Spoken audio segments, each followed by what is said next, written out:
អោខេត្តកំពតកំពូលដួងចិត្តខ្ញុំសែនអាណិតហើយពិតជាស្មាសូភាកំពតស្លូតបូតរាក់ទាំងគុណយូលអភ័យទាំងជាប់អារម្មណ៍អាកាំងត្រជាក់ព្រៀបបានសំដីអងអែលហរតីឲ្យកើតក្តីស្នេហ៍សូពីកំពតនៅអត់កាយបែគុណយូរិនតែឲ្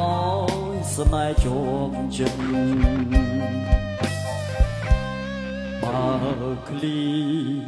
ឃ្លាទាំងអាឡ័យ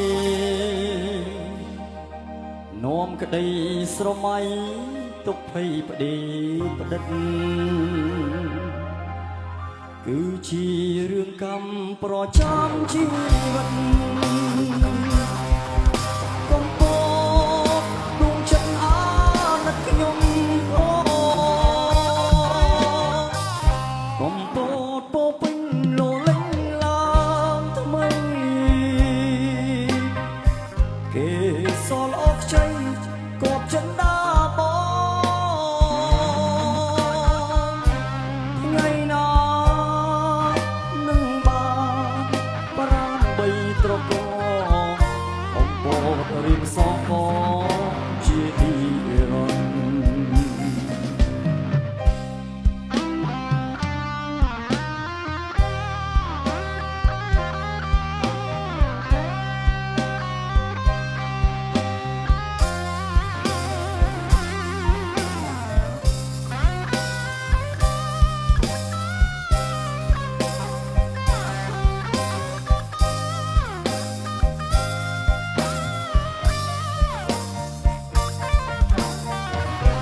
ំពោពេញលោលេងឡើងថ្មី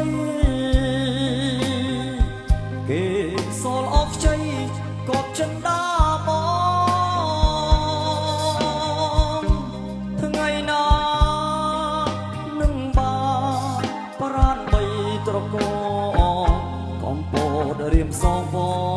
ងជានី